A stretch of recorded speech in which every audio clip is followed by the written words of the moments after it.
जय हिंद साथियों, स्वागत है आपका self study classes with Sumit Jain YouTube channel में। सभी साथी आ जाएं और एक बार जल्दी से वीडियो को लाइक कर दें। स्टार्ट हो चुका है आज का ये सेशन। और दोस्तों, आज हमें महत्वपूर्ण कथन पढ़ना है। यहाँ पर बहुत ही सारे महत्वपूर्ण कथन दिए हैं। इन कथन को अपन पढ़ने वाले हैं और बहुत सारे कथन, लगभग अपन 260-67 कथन पढ़ चुके हैं दोस्तों। ठीक है, और सभी साथियों ने बहुत बढ़िया तरीके से दिवाली मनाई है और दिवाली के बाद दोस्तों अपनी ये क्लास अब स्टार्ट हो गई है। ठीक है, तो सभी लोग तैयार हैं, सभी साथी तैयार हैं। फिर से अपन यहाँ पर कथन पढ़ने वाले हैं दोस्तों। ठीक है, तो कथन पढ़ रहे हैं, लाइक कर दो सभी साथी। आ चुके हैं सभी लोग। ठीक है, तो महत्वपूर्ण कथन और पंक्तियों के बारे में यहाँ पर हम जानेंगे। महत्वपूर्ण कथन कौन कौन से हैं, पंक्तियां कौन कौन सी हैं, इसके बारे में जानने वाले हैं।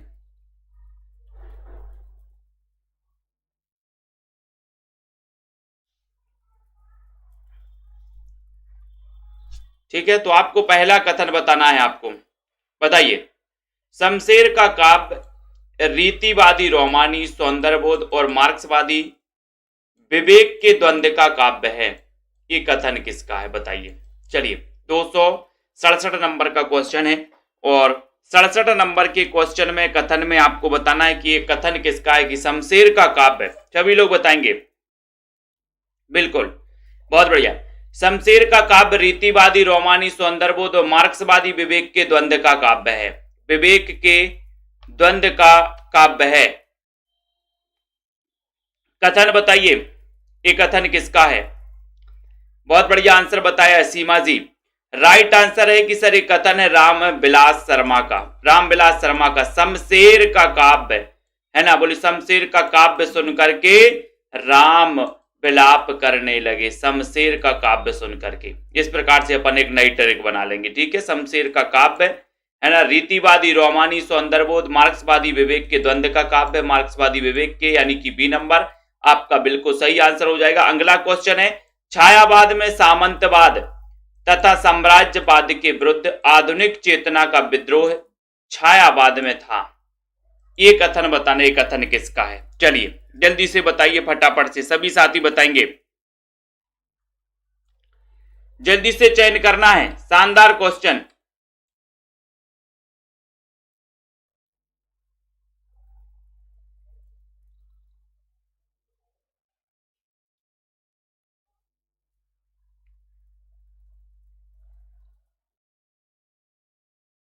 जल्दी से बताइए। छायावाद में बताना है, सामंतवाद तथा साम्राज्यवाद के विरुद्ध आधुनिक चेतना का विद्रोह छायावाद में था। ये कथन किसका, 268 नंबर का क्वेश्चन है। ये कथन बताना है। तो ये कथन आप लोगों ने बताया कि सर ये कथन है शंभुनाथ सिंह का। किसका है, शंभुनाथ सिंह का। ये नंबर आपका बिल्कुल सही है। ठीक है, तो यहां पर छायावाद में सामंतवाद तथा साम्राज्यवाद के विरुद्ध आधुनिक चेतना का विद्रोह छायावाद में था। कथन है शंभुनाथ का। ये नंबर आपका बिल्कुल सही हो जाएगा, शंभुनाथ का। ठीक है, नेक्स्ट है, मुक्तिबोध के काव्य में अस्तित्ववाद का लघु मानव भी है और रहस्यवाद का विराट पुरुष भी। ये कथन किसका है। 269 नंबर का क्वेश्चन है। 269 नंबर के क्वेश्चन में सभी लोगों को बताना है, सभी लोग बताएंगे। 269 में मुक्तिबोध के काव्य में दोस्तों काव्य में अस्तित्ववाद का लघु मानव भी है और रहस्यवाद का विराट पुरुष भी है। विराट पुरुष भी है। कथन बताना है, शानदार कथन। वीडियो को लाइक कर दो। अब ये क्लास रनिंग में चल रही है दोस्तों, रनिंग में चल रही है, तो कुछ कथन और कुछ पंक्तियों को आपको पढ़ना है यहां पर, है ना। तो जो भी हमारे नए साथी हैं वो बिल्कुल भी चिंता नहीं करना, आपको शुरुआत से भी पढ़ाया जाएगा। मुक्तिबोध के काव्य में अस्तित्ववाद का लघु मानव भी है और रहस्यवाद का विराट पुरुष भी है। ये कथन बताना, ये कथन किसका है। तब आप लोगों ने बताया कि सर ये कथन, अभी भी बहुत सारे लोग राम विजय देव नारायण शाही बता रहे, लेकिन आपका उत्तर है रामविलास शर्मा का। ये कथन रामविलास शर्मा का है कि मुक्तिबोध के काव्य में अस्तित्ववाद का लघु मानव भी है और रहस्यवाद का विराट पुरुष। विराट पुरुष तो बोले सर रहस्यवाद का विराट पुरुष तो रामविलास शर्मा। रामविलास शर्मा डी नंबर आपको याद रख लेना, डी नंबर, ठीक है। स्वयंभू के राम यथार्थ की धरती पर खड़े हैं, तो तुलसी के राम आदर्श की धरती पर। स्वयंभू के राम वाल्मीकि के राम की तरह मनुष्य हैं, गुण दोष सहित हैं, उन्हें अपभ्रंश का वाल्मीकि कहा जाता है। ये कथन किसका है? ये कथन बताना 270 नंबर का, बहुत ही अच्छा क्वेश्चन है। कथन किसका है? राइट चयन करना। रश्मि पाठक जी बताइए। स्वयंभू के राम यथार्थ की धरती पर खड़े हैं, तो तुलसी के राम आदर्श की धरती पर। स्वयंभू के राम वाल्मीकि के राम की तरह मनुष्य हैं, गुण दोष सहित हैं, उन्हें अपभ्रंश का वाल्मीकि कहा जाता है। ये कथन किसका है 270 नंबर में? और 270 नंबर में सभी साथियों का सही आंसर जा रहा है, और वो आंसर है बच्चन सिंह का। बच्चन अपन को याद रख लेना, बच्चन। ये बच्चन सिंह का बहुत ही शानदार कथन है। स्वयंभू के राम यथार्थ की धरती पर, यथार्थ की धरती पर तो तुलसी के राम आदर्श की धरती पर स्वयंभू के राम वाल्मीकि के राम की तरह मनुष्य हैं, ठीक है। तो ये जो कथन है ये डॉक्टर बच्चन सिंह का कथन है। डी नंबर आपका राइट है। द्विवेदी युग की शुष्कता तथा बौद्धिकता की प्रतिक्रिया छायावाद है। ये कथन किसका है? द्विवेदी युग की शुष्कता तथा बौद्धिकता की प्रतिक्रिया छायावाद है। ये कथन बताना है बीनू पांडे जी, दीपिका शुक्ला जी, बताइए, चयन करिए। द्विवेदी युग की शुष्कता तथा बौद्धिकता की प्रतिक्रिया छायावाद, ये कथन केसरी नारायण शुक्ल का है, पंत का, त्रिलोचन भारतेंदु जी का। किसका कथन माना जाएगा 271 नंबर के क्वेश्चन में? और ये कथन है किसका? किसका कथन है?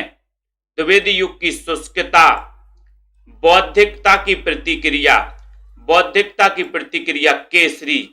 केसरी क्या है? बोले सर केसरी तो बौद्धिकता की प्रतिक्रिया है। केसरी नारायण शुक्ल। आ नंबर आपका शानदार क्वेश्चन हो जाएगा। ये आपका बिल्कुल सही है। अपराध भावना का अनुसंधान तथा आरक्षित जीवन की कविता है। आरक्षित जीवन की कविता ये कथन किसका? 272 में। अपराध भावना का अनुसंधान तथा आरक्षित जीवन की कविता है। बताओ, रामचंद्र शुक्ल का, सत्य नारायण कविरत्न रामराज शर्मा, या फिर मलयज? चयन करना। बहुत ही शानदार क्वेश्चन यहां पर आया कि अपराध भावना का अनुसंधान तथा आरक्षित जीवन की कविता है। ये कथन आपको चयन करना कि ये कथन किसका है। बहुत ही शानदार। और 272 नंबर के क्वेश्चन में सभी लोग आंसर बता रहे कि सर ये कथन भी रामविलास शर्मा का है। अपराध भावना का अनुसंधान यानी कि सी नंबर आपको याद रख लेना, सी नंबर, ठीक है। प्रैक्टिस करिए ज्यादा से ज्यादा, बहुत सारे साथी प्रैक्टिस करिए। कृष्ण भक्ति शाखा ने भी निर्गुण मत का खूब विरोध किया। ये कथन किसका है बताओ? कृष्ण भक्ति शाखा ने भी निर्गुण मत का खूब विरोध किया। अर्चना लोधी जी बताइए किसने कहा है? कृष्ण भक्ति शाखा ने भी निर्गुण मत का खूब विरोध किया। कथन किसका है? डॉक्टर बच्चन सिंह का, केदारनाथ अग्रवाल, रामकुमार वर्मा, शमशेर बहादुर सिंह। 273 नंबर का क्वेश्चन। और 273 में सभी साथियों का आंसर क्या जा रहा है? कृष्ण भक्ति शाखा ने भी निर्गुण मत का खूब विरोध किया। बताइए, कथन बताना है। सुमन जी, आरुषि जी, कृष्ण भक्ति शाखा ने भी निर्गुण मत का खूब विरोध किया, यानी कि ये जो कथन है ये कथन है बच्चन सिंह का। ये बच्चन सिंह का कथन है, ए नंबर, ठीक है। तो ये अपन को याद कर लेना। निर्गुण मत का खूब विरोध किया किसने? बोले बच्चों ने। बच्चों ने निर्गुण मत का खूब विरोध किया। बच्चों ने से क्या लगाओगे? बच्चन सिंह, ठीक है। निर्गुण मत का खूब विरोध किया बच्चों ने। ये नंबर आपका बिल्कुल सही है। नेक्स्ट क्वेश्चन है, भारतेंदु युग का साहित्य व्यापक स्तर पर गदर से प्रभावित है। ये कथन बताओ। 274 नंबर का क्वेश्चन है। अनीता यादव जी, अर्चना जी, भारतेंदु युग का साहित्य व्यापक स्तर पर गदर से प्रभावित है। गदर से प्रभावित है 274 में। सारे पर्व हो गए कि अभी और कोई बाकी है? कोई बाकी है क्या? भारतेंदु युग का साहित्य व्यापक स्तर पर गदर से प्रभावित है। 274 नंबर का बहुत ही शानदार क्वेश्चन है।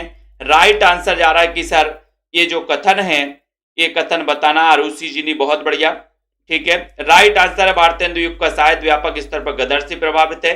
कथन है रामविलास शर्मा का। डी नंबर आपका बिल्कुल सही है। डी नंबर राइट आंसर है, ठीक है। बहुत बढ़िया, वेरी गुड। अगला देखो, स्वयंभू की सहृदयता पुष्पदंत को नहीं मिली थी। ये माघ की तरह पंडित कवि थे जिसमें अलंकारिकता का प्राधान्य है, कथानक निर्माण में उन्होंने वक्ता श्रोता की शैली अपनाई है। ये कथन किसका है? 275 नंबर का क्वेश्चन है। 275 में स्वयंभू की सहृदयता पुष्पदंत को नहीं मिली थी। ये माघ की तरह पंडित कवि थे जिसमें अलंकारिकता का प्रधान है। कथानक निर्माण में उन्होंने वक्ता श्रोता की शैली अपनाई है। कथन किसका है? 275 नंबर का क्वेश्चन है 275 में। और सभी लोगों का आंसर बिल्कुल सही जा रहा है कि सर 275 में ये कथन भी बच्चन का है। बच्चन जी बोल रहे हैं, ठीक है। तो यहां पर डॉक्टर बच्चन से हैं, बी नंबर आपका शानदार, बच्चन से राइट है, ठीक है। छठ पूजा बाकी है, अच्छा, ये डॉक्टर बच्चन से हो गए। अगला है आंसू कवि के जीवन की वास्तविक प्रयोगशाला का आविष्कार। आंसू कवि के जीवन की वास्तविक प्रयोगशाला का आविष्कार है। 276 नंबर का क्वेश्चन है, जल्दी से बताइए कथन किसका है? आंसू कवि के जीवन की वास्तविक प्रयोगशाला का आविष्कार है। 276 नंबर का क्वेश्चन है 276। 14 कोसी परिक्रमा होती है अयोध्या में, बहुत बढ़िया। 276 में और 276 में आंसू कवि के जीवन की वास्तविक प्रयोगशाला है। वास्तविक प्रयोगशाला बोले, वास्तविक प्रयोगशाला तो बोले सर नंद में, नंद के पास है। वास्तविक प्रयोगशाला किसके पास है? बोले नंद के पास। तो ये कथन भी नंद दुलारे वाजपेयी के आंसू कवि के जीवन की वास्तविक प्रयोगशाला कथन है नंद दुलारे वाजपेयी, यानी बी नंबर आपका शानदार क्वेश्चन है, बी, ठीक है। बी आपने बिल्कुल सही आंसर लगाया। अगले क्वेश्चन की ओर जाते हैं हम। अगला क्वेश्चन आपकी स्क्रीन पर आ रहा है। अगला क्वेश्चन ये है कि पता नहीं किन कारणों से द्विवेदी जी संदेश राशक को आदिकाल में रखते हैं और हेमचंद्र को उसके बाहर। एक कथन किसका है? 277 में। पता नहीं किन कारणों से द्विवेदी जी संदेश राशक को आदिकाल में रखते हैं और हेमचंद्र को उसके बाहर। 277 नंबर का क्वेश्चन है। 277 नंबर के क्वेश्चन में सभी लोग चयन करेंगे। 277 में पता नहीं किन कारणों से द्विवेदी जी संदेश राशक को आदिकाल में रखते हैं और हेमचंद्र को उसके बाहर रखते हैं द्विवेदी जी। 277 में सभी लोग बताइए। और राइट आंसर ये भी कथन जाएगा आपका किसका? बच्चन सिंह का कथन है ये भी, ठीक है। पता नहीं किन कारणों से द्विवेदी जी संदेश राशक को आदिकाल में रखते हैं और हेमचंद्र को उसके बाहर रखते हैं। ये कथन भी डॉक्टर बच्चन सिंह का। आ नंबर आपका बिल्कुल शानदार क्वेश्चन हो जाएगा, ठीक है। भारतेंदु युग का साहित्य हिंदी भाषी जनता का जातीय साहित्य है। भाई हमारे जातीय नवजागरण का साहित्य है। ये कथन किसका है? 278 नंबर का क्वेश्चन है। भारतेंदु युग का साहित्य हिंदी भाषी जनता का जातीय साहित्य है। भाई हमारे जातीय नवजागरण का साहित्य है। कथन किसका? 278 नंबर में। 278 का कथन बताना है। शानदार क्वेश्चन है 278 में।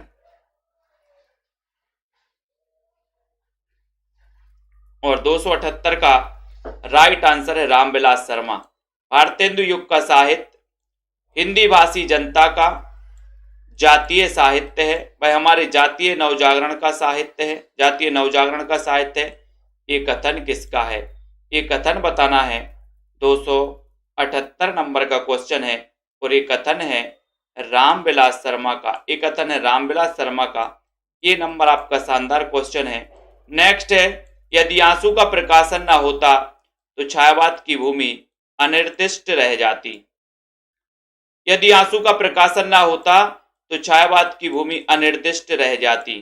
कथन बताइए जल्दी से। 279 में कथन बताइए। यदि आंसू का प्रकाशन ना होता तो छायावाद की भूमि अनिर्दिष्ट रह जाती। विजय देव नारायण शाही, विनय मोहन शर्मा, इंद्रनाथ मदान या फिर दिनकर। 279 नंबर का क्वेश्चन है। शानदार क्वेश्चन है, बताइए। 279 में यदि आंसू का प्रकाशन ना होता तो छायावाद की भूमि अनिर्दिष्ट रह जाती। भूमि बताना है सोनू जी। तो यहां पर सभी का आंसर जा रहा है कि सर यदि आंसू का प्रकाशन ना हुआ होता तो छायावाद की भूमि अनिर्दिष्ट रह जाती। और एक कथन है विनय मोहन शर्मा। विनय मोहन शर्मा, बी नंबर आपका बिल्कुल सही है, बी नंबर राइट आंसर। छायावाद स्थूल के प्रति सूक्ष्म का विद्रोह नहीं, वरन थोड़ी नैतिकता, रूढ़िवादी और सामंती साम्राज्यवादी बंधनों के प्रति विद्रोह रहा है। ये कथन आपको पता है स्थूल के प्रति सूक्ष्म का विद्रोह किसने कहा था? डॉक्टर नगेंद्र ने कहा था।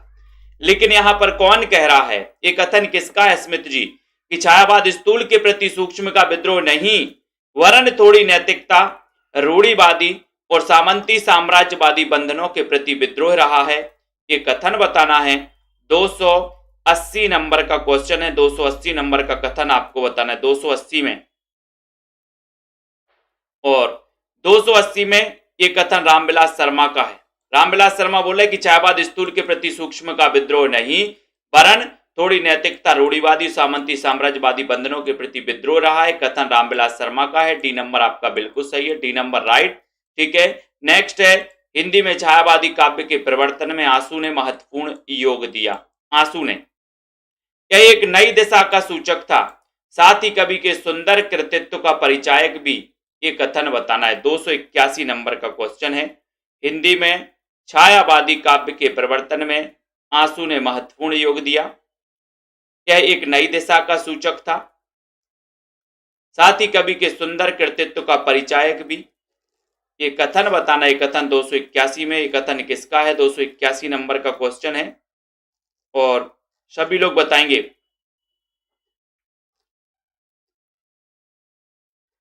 सुंदर कृतित्व का परिचायक भी ये पूछा है, तो सुंदर कृतित्व प्रेम शंकर प्रसाद, ये प्रेम शंकर प्रसाद का है, जयशंकर प्रसाद नहीं। हिंदी में छायावादी काव्य के प्रवर्तन आंसू ने महत्वपूर्ण योग दिया। यह एक नई दिशा का सूचक था, साथ ही कवि के सुंदर कृतित्व का परिचायक भी कथन है प्रेम शंकर प्रसाद का। ये नंबर आपका बिल्कुल सही है। साहित्य में जो रीति विरोधी क्रांति शुरू हुई उसका पहला चरण है द्विवेदी युग और उसी का विकास छायावाद और प्रगतिवाद में होता है। ये कथन किसका है, साहित्य में जो रीति विरोधी क्रांति शुरू हुई। कथन बताना है, बताइए कथन। इन कथनों को अभी आप एक बार पढ़ रहे हो, दूसरी बार पढ़ोगे याद होने लगेगा, तो घबराने वाली जरूरत नहीं है, है ना। इन कथनों को पढ़ना भी जरूरी है, ठीक है। और जो भी हमारे नए साथी हैं उनको घबराने की बिल्कुल जरूरत नहीं है। अभी ये कथन चल रहा है लाइव क्लास में, रनिंग में क्लासें चल रही हैं। कथन सभी लोगों के लिए महत्वपूर्ण है। आप लोग पढ़िए, थोड़ा सा कठिन लग रहा होगा, लेकिन आगे चल के जब हम शुरुआत से पढ़ेंगे तो सारी चीजें क्लियर होती जाएंगी और बहुत अच्छा आप लोगों को लगेगा। तो जो भी हमारे नए साथी हैं, रनिंग में क्लासें भी अटेंड करते रहिए, रिकॉर्डेड से भी पढ़ते रहिए। जब अपना नया बैच जल्दी ही स्टार्ट होगा उसमें आपके लिए शुरुआत से पढ़ने को मिलेगा और आपको बहुत अच्छा लगेगा, ठीक है। और ये भी जो आप पढ़ रहे हो ये भी आपके लिए बहुत ही महत्वपूर्ण है, क्योंकि ये चीज सबके लिए कठिन है, आपके लिए नहीं, सबके लिए कठिन है, ठीक है। तो यहां पर साहित्य में जो रीति विरोधी क्रांति शुरू हुई उसका पहला चरण है द्विवेदी युग और उसी का विकास छायावाद और प्रगतिवाद में होता है। 282 नंबर का क्वेश्चन है और ये कथन भी है रामविलास शर्मा का। डी नंबर आपका बिल्कुल सही है, डी नंबर राइट आंसर है। कामायनी एक असफल कृति है, ये कथन किसका है, 283। इसके पहले वाली वीडियो भी आप लोग देखिएगा, ऐप में मैंने अपलोड कर दिए हैं। कामायनी एक असफल कृति, कथन किसका है, 283 नंबर का क्वेश्चन है। कामायनी एक असफल कृति है, कामायनी एक असफल कृति है। इंद्रनाथ मदान, प्रेमचंद, धर्मवीर भारती या फिर बताइए जल्दी से बताओ, या फिर धर्मवीर भारती, दो जगह दे दिया गया, लेकिन यहां पर 283 नंबर में शानदार क्वेश्चन आपको बताना है कि सर ये कामायनी एक असफल कृति है ना इंद्र। तो यहां पर अपन को याद रख लेना है कि सर इंद्र ने कामना को असफल कर दिया, मेरी कामना को क्या कर दिया, असफल कर दिया, मेरी कामायनी को असफल कर दिया, किसने, इंद्र ने। तो कामायनी को असफल कृति कहा इंद्रनाथ मदान ने। ये क्वेश्चन आपका ये नंबर, तो आपकी कामायनी को असफल किसने कर दिया, बोले सर इंद्र ने कर दिया। इंद्र ने, तो इंद्रनाथ मदान, ठीक है, बहुत बढ़िया। कामायनी आधुनिक हिंदी साहित्य का सर्वोत्तम महाकाव्य है। सर्वोत्तम महाकाव्य किसने कहा कामायनी को, आधुनिक हिंदी साहित्य का, रामनरेश त्रिपाठी, हरदेव बाहरी, नंदुलारी वाजपेयी, डॉक्टर बच्चन सेन। बताओ, कामायनी आधुनिक हिंदी साहित्य का सर्वोत्तम महाकाव्य है, सर्वोत्तम महाकाव्य है, एक कथन बताना है। बाल गोविंद जी, कामायनी आधुनिक हिंदी साहित्य का सर्वोत्तम महाकाव्य 284 में, और 284 में तो आपको पता है कि सर सर्वोत्तम महाकाव्य हरदेव बाहरी, हरदेव बाहरी का कथन है ये, डॉक्टर हरदेव बाहरी 284 में। कामायनी आधुनिक हिंदी सर्वोत्तम महाकाव्य, बोले वो तो बाहर से ही दिखता है कि सर्वोत्तम महाकाव्य, बाहरी सर्वोत्तम महाकाव्य है, बोले सर ये भीतरी नहीं बाहरी, है ना। तो इस प्रकार से बी नंबर आपका शानदार क्वेश्चन है। जनता और कला में कोई बैर नहीं, बैर भाव उन लोगों के मन में उठता है जिनके लिए जनता एक कल्पना है। कथन किसका है? 285 में जनता और कला में कोई बैर नहीं, बैर भाव उन लोगों के मन में उठता है जिनके लिए जनता एक कल्पना है। ये कथन बताना है। निराला, रामविलास शर्मा, महावीर प्रसाद द्विवेदी, रामचंद्र शुक्ल। 285 नंबर का बहुत ही शानदार क्वेश्चन है 285 में। और 285 में आपका राइट आंसर क्या हो रहा है कि जनता और कला, जनता और कला में कोई बैर नहीं, बैर नहीं, बैर भाव उन लोगों के मन में उठता है जिनके लिए जनता एक कल्पना है, जनता एक कल्पना है।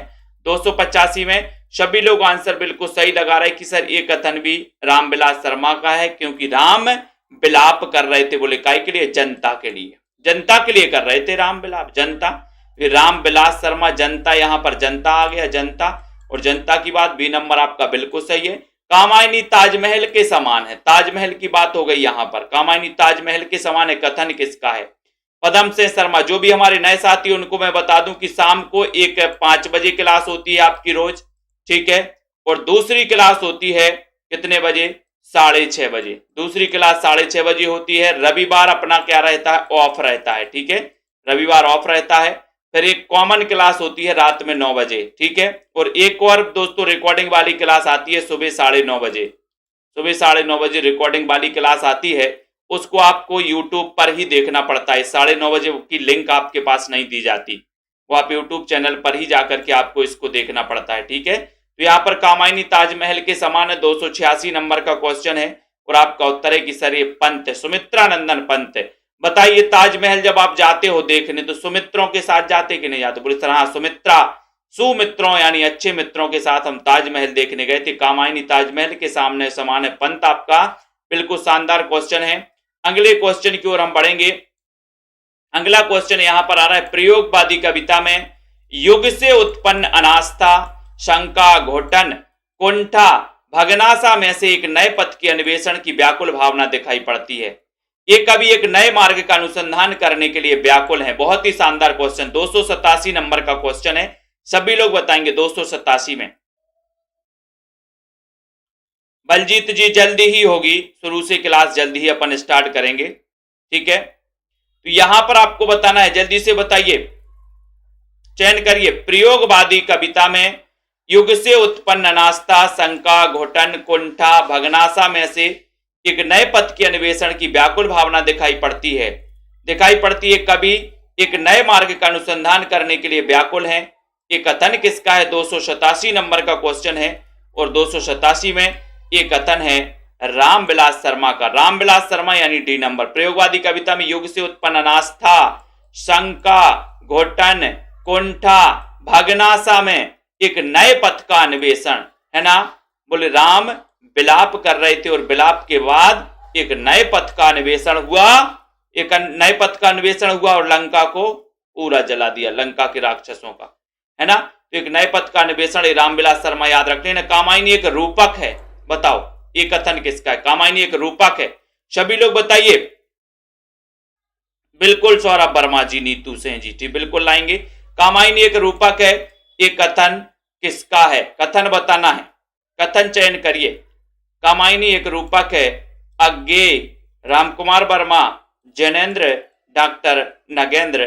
कामायनी एक रूपक है। 288 नंबर का क्वेश्चन है, 288 में कामायनी एक रूपक है, शानदार क्वेश्चन है।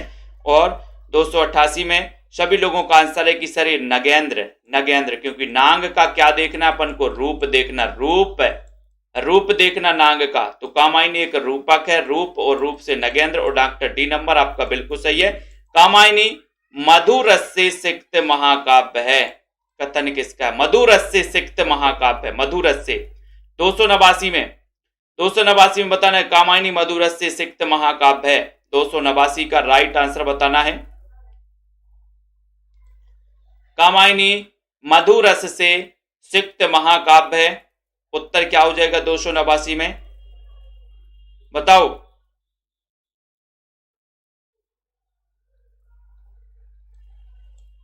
कामायनी मधुर रस से सिक्त महाकाव्य है, और उत्तर चला गया राम रतन भटनागर यानी बी नंबर, ठीक है। राम रतन भटनागर, बी नंबर आपका सही है। मधुरस्य सिक्त काव्य राम रतन भटनागर। नेक्स्ट, कला और विषय वस्तु दोनों ही समान रूप से साहित्य रचना के लिए निर्णायक महत्व की नहीं है। निर्णायक भूमिका हमेशा विषय वस्तु की ही होती है। कथन किसका है? 290। कला और विषय वस्तु दोनों ही समान रूप से साहित्य रचना के लिए निर्णायक महत्व की नहीं है। निर्णायक भूमिका हमेशा विषय वस्तु की ही होती है। निर्णायक भूमिका कथन किसका है? 290 का क्वेश्चन है। 290 के क्वेश्चन में सभी लोग आंसर बताइए। कला और विषय वस्तु दोनों, कला और विषय वस्तु, ठीक है, कला और विषय वस्तु 290 नंबर का क्वेश्चन है। सभी लोग बिल्कुल शानदार आंसर लगा रहे हैं कि सर कला और विषय वस्तु दोनों ही समान रूप से साहित्य रचना के लिए निर्णायक महत्व की नहीं है। निर्णायक भूमिका हमेशा विषय वस्तु की होती है। ये कथन किसका है? तो ये कथन है रामविलास शर्मा। रामविलास शर्मा। निर्णायक भूमिका किसकी होती है?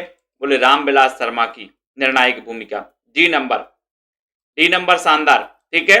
कामायनी विराट सामंजस्य की सनातन गाथा है। सनातन गाथा है। कथन किसका है? कामायनी विराट सामंजस्य की सनातन गाथा है। सनातन गाथा 291 नंबर का क्वेश्चन है। तो बताइए सनातन की गाथा कहां कहां चल रही है? बोले सर विश्व भर में चल रही सनातन की गाथा। चलती कि नहीं चलती? ईमानदारी बताना कि सनातन की गाथा विश्व भर में चलती है। विश्व भर में चलती है। तो यहां पर सनातन गाथा और सनातन की गाथा विश्व भर में, तो इसके ये जो कथन है ये विश्वंभर मानव का है। विश्वंभर मानव, ठीक है। तो यहां पर सी नंबर आपका शानदार क्वेश्चन है। कामायनी में कोई अंतर योजना एवं कोई समन्वित प्रभाव नहीं है। कामायनी मानवता का रसात्मक काव्य है। ऐसा यानी कि 292 नंबर का क्वेश्चन है। 292 यहां पर सिर्फ ये कहा गया कि कामायनी में कोई अंतर योजना एवं कोई समन्वित प्रभाव नहीं है। कामायनी मानवता का रसात्मक काव्य है। ये पूरा वाक्य है। और ये पूरा वाक्य किसका है? बिल्कुल आज तो कामायनी का जलवा है।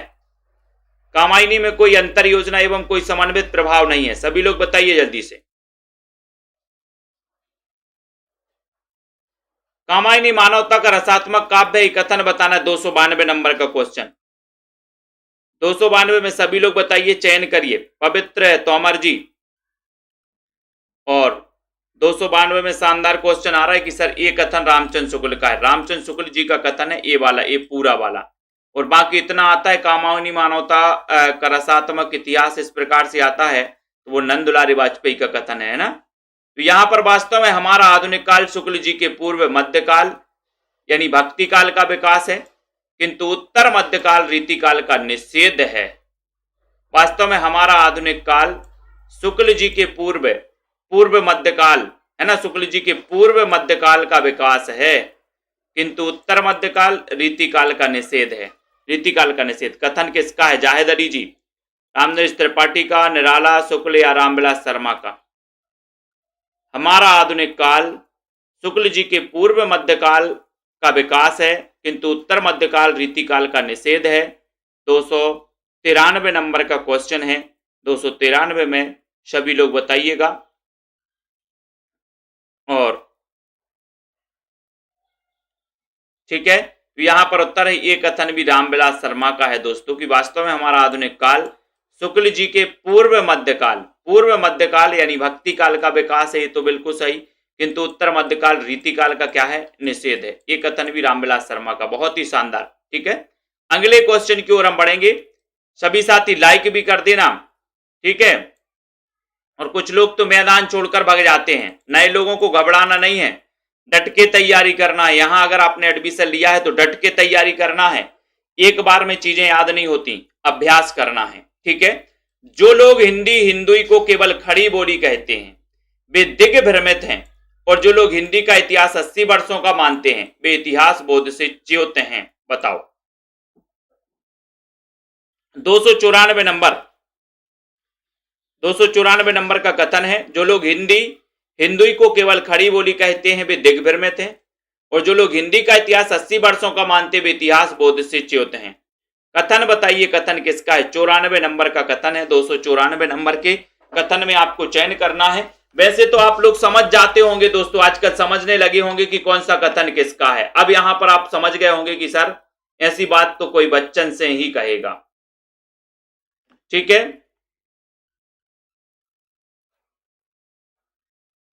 हाँ बलजीत जी, बिल्कुल बिल्कुल, ठीक है। तो यहां पर कथन बच्चन सिंह जी का ही है। 6 नंबर, 6 नंबर आपका बिल्कुल सही है। वे कलम ही नहीं मांझते थे, तलवार भी मांझते थे। वे उमंगी और महामौजियों के महाराज थे, यह तो इस कवित्व से ही सिद्ध है। ये कथन किसका? 295 नंबर का क्वेश्चन है। कथन बताना। वे कलम ही नहीं मांझते थे, तलवार भी मांझते थे। देखो कथन 295 में एक कथन किसका है बताइए रेखा त्रिपाठी जी। वे कलम ही नहीं मांझते थे, तलवार भी मांझते थे। वे उमंगी और महामौजियों के महाराज थे, यह तो इस कवित्व से सिद्ध है। ये कथन किसका है? ये कथन है, ये कथन भी है बच्चन सिंह। ये कथन किसका है? बच्चन सिंह का है। इनके कथन थोड़े से अद्भुत ही कथन है दोस्तों बच्चन सिंह के, ध्यान रखना।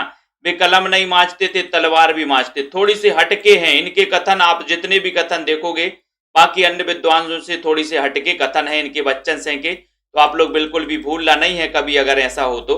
ठीक है, तो यहां पर आपको बताना है कि कामायनी की चेतना मूलतः व्यक्तिवादी अध्यात्मवादी चेतना है। कामायनी अपनी सीमाओं के बावजूद हिंदी साहित्य की एक गौरवमयी उपलब्धि है। ये कथन बताना है कामायनी के बारे में। कामायनी की चेतना मूलतः है व्यक्तिवादी अध्यात्मवादी चेतना है। कामायनी अपनी सीमाओं के बावजूद हिंदी साहित्य की एक गौरवमयी उपलब्धि है। 296 नंबर का क्वेश्चन है। 296 नंबर के क्वेश्चन में सभी को बताना है राइट आंसर, और राइट आंसर में आपका उत्तर है डॉक्टर नगेंद्र। ये कथन है डॉक्टर नगेंद्र का। कामायनी की मूल चेतना मूलतः व्यक्तिवादी अध्यात्मवादी चेतना है। कथन किसका है? डॉक्टर नगेंद्र। चेतना की बात हो रही, चेतना तो अधिकांश चेतना की बात तो डॉक्टर नगेंद्र ही करते हैं, क्योंकि नाम काट ले तो चेतना चली जाती बोले सर। ठीक है, शुक्ल जी का आदिकाल वास्तविक मध्यकाल है, हिंदी जनवादी के इतिहास का सामंत काल है। ये कथन बताइए। 297 नंबर का क्वेश्चन है, और 297 नंबर के क्वेश्चन में सभी लोग बताएंगे, चयन करिए जल्दी से।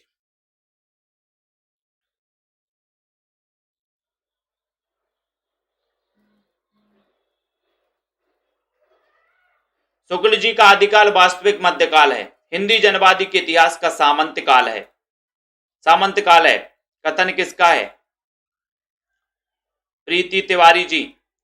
शुक्ल जी का आदिकाल वास्तविक मध्यकाल है, हिंदी जनवादी के इतिहास का सामंत काल है। ये कथन 297 नंबर का क्वेश्चन है, और 297 में ये कथन है रामविलास शर्मा का।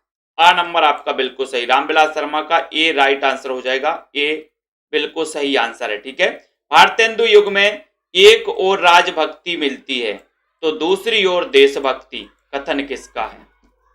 भारतेंदु युग में एक ओर राजभक्ति मिलती है तो दूसरी ओर देशभक्ति, दूसरी ओर देशभक्ति, ये कथन बताना है। कथन किसका है? 298 नंबर का शानदार कथन बताइए जानवी सिंह जी, अनीता जी। 298 में 298 नंबर का क्वेश्चन बताना है, और सभी लोगों का आंसर जा रहा है कि सर भारतेंदु युग में एक और राजभक्ति मिलती है तो दूसरी ओर देशभक्ति। राजभक्ति और देशभक्ति है ना, बोले सर राजभक्ति और देशभक्ति के लिए राम क्या कर रहे थे? विलाप कर रहे थे। राजभक्ति और देशभक्ति है ना, विलाप। डी नंबर आपका शानदार क्वेश्चन है, राम विलाप कर रहे थे। कामायनी वर्तमान हिंदी कविता में दुर्लभ कृति है। दुर्लभ कृति बताओ, कामायनी के लिए दुर्लभ कृति किसने कहा? न्यू अकेडमी जी। 299 में बताना है दुर्लभ कृति। बोले सर दुर्लभ कृति तो हजारों होती हैं, हजारों दुर्लभ, ऐसी हजारों दुर्लभ कृतियां हैं, हजारों दुर्लभ कृतियां हैं। ठीक है, तो कामायनी वर्तमान हिंदी कविता में दुर्लभ कृति है, और दुर्लभ कृतियां तो बोले सर हजारों हैं, और हजारों से उत्तर क्या जाएगा बताइए? दुर्लभ कृतियां, ऐसी दुर्लभ कृतियां तो बोले सर हजारों हैं, है ना। तो यहां पर कामायनी वर्तमान हिंदी कविता में दुर्लभ कृति यानी कि राइट आंसर हजारी प्रसाद द्विवेदी। आ नंबर आपका बिल्कुल सही है। नेक्स्ट क्वेश्चन है, भट्ट जी हिंदी के पहले आलोचक हैं, और संयोगिता स्वयंवर पर लिखी गई आलोचना उनकी पहली आलोचना है, ये किसने कहा था? तेज प्रकाश जी, तेज बताइए जल्दी से कि भट्ट जी हिंदी के पहले आलोचक हैं और संयोगिता स्वयंवर पर लिखी गई आलोचना उनकी पहली आलोचना है। ये कथन किसका है? 300 नंबर का क्वेश्चन है। 300 नंबर के क्वेश्चन में आपको कथन बताना है और आपको मैं बता रहा हूं कि 1 तारीख से सुबह 9:30 बजे की जो क्लास होगी, है ना, जो जिसकी लिंक आपको ऐप पर नहीं मिलेगी, कहीं पर भी नहीं मिलेगी लिंक, वो आपको कहां पर जाना पड़ेगा? यूट्यूब चैनल पर आपने सब्सक्राइब किया होगा, यूट्यूब चैनल पर जाकर के आपको देखना पड़ेगा सेल्फ स्टडी क्लासेस में। कब? 1 तारीख से 9:30 बजे। अभी तक आपने कितने कथन पढ़े हैं?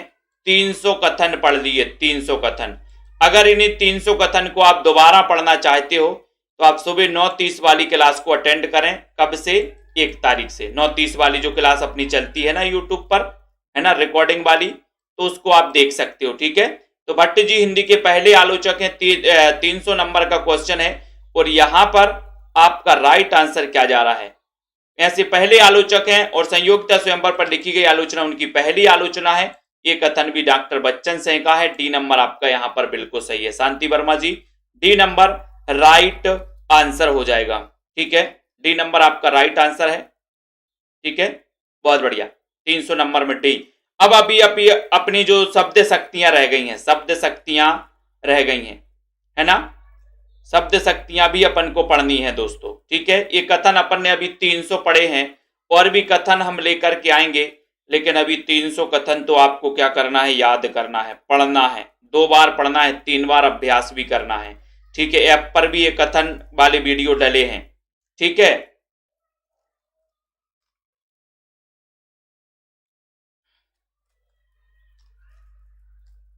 रमा शर्मा जी ये कुछ नहीं है, ये टेस्ट आप लगा चुके हो, पुराना टेस्ट है, ओल्ड वाला, कोई दिक्कत नहीं है उससे। ठीक है, और किसी को कुछ पूछना है क्या? नए साथी, नए स्टूडेंट जो भी हमारे, उनको कुछ पूछना तो नहीं है? कहीं कोई डाउट्स तो नहीं है?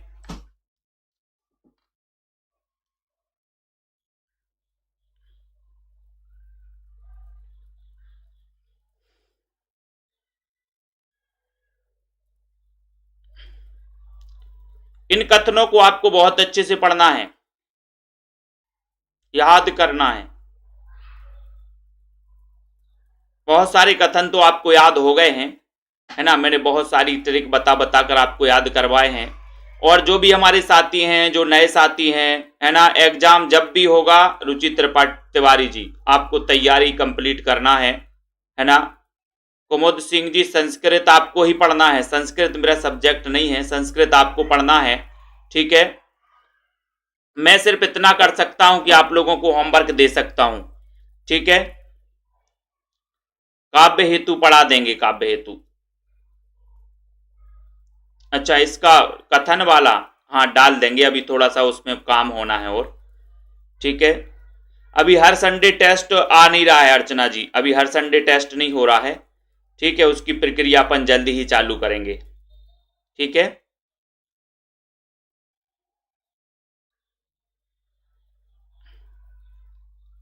और जो भी हमारे नए साथी हैं,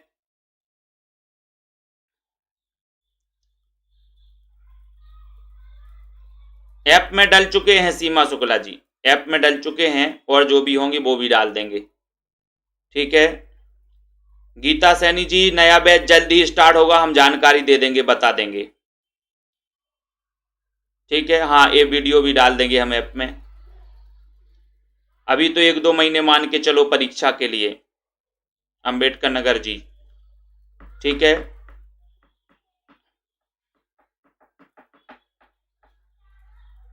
ठीक है, अब अपन 6:30 बजे मिलते हैं, 6:30 बजे अपन को अध्ययन करना है। और किसी का कोई ऐसा हो, ठीक है, अभी मैं आपको होमवर्क दे रहा हूं, अब सोमवार से मैं देना चालू करूंगा, खैर सोमवार से नहीं, अभी से मैं दे रहा हूं, सोमवार को आपको टेस्ट ले लूंगा कि आपको हिंदी भाषा, है ना, जैसे व्याकरण को अपन कवर कर रहे हैं, व्याकरण को भी आपको पढ़ना है। ठीक है, हाँ जागृति जी वो ही पढ़ा रहे हैं जो इंपॉर्टेंट है, ये इंपॉर्टेंट ही है। ठीक है, पत्र पत्रिकाएं देख लेंगे, हम डाल देंगे पत्र पत्रिकाएं। ठीक है, आपको हिंदी भाषा को कवर करना है, हिंदी भाषा को पढ़ना है। सोमवार को एक टेस्ट होगा हिंदी भाषा का, हिंदी भाषा का टेस्ट होगा सोमवार को, ठीक है। तो आप लोग हिंदी भाषा को पढ़ना है।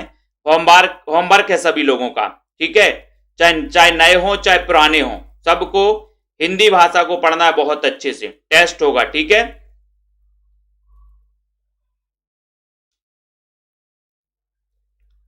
ठीक है, तो सभी लोग ध्यान रखें, नए और पुराने साथी, और नए साथी जो भी हैं बिल्कुल भी ना घबराएं, सब कुछ बनेगा और सब कुछ याद होगा।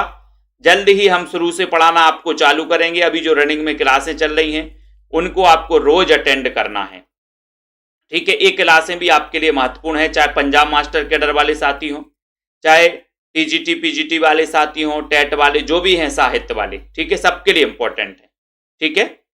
बहुत बढ़िया, तो अपन 6:30 बजे मिलते हैं अपन, ठीक है। सभी को धन्यवाद, जय हिंद। टेस्ट का टाइम सुबह 8 बजे ओपन हो जाता है, दिन भर में कभी भी लगा सकते हो, ठीक है। टेस्ट का टाइम सुबह 8 बजे ओपन हो जाता है, कभी भी आप लगा सकते हो। फिर उसके बाद है ना, कोई ऐसी सीमा नहीं है कि नहीं इतने बजे ही लगाना, जब भी आप फ्री हो जब लगा सकते हो, ठीक है। क्योंकि सभी लोग काम काज वाले साथी हैं, सभी के लिए सुविधाएं हैं, ठीक है। तो रिकॉर्डेड वाले जो वीडियो हैं उनसे हिंदी भाषा को आपको कवर करना है, पढ़ना है और टेस्ट देना है, ठीक है।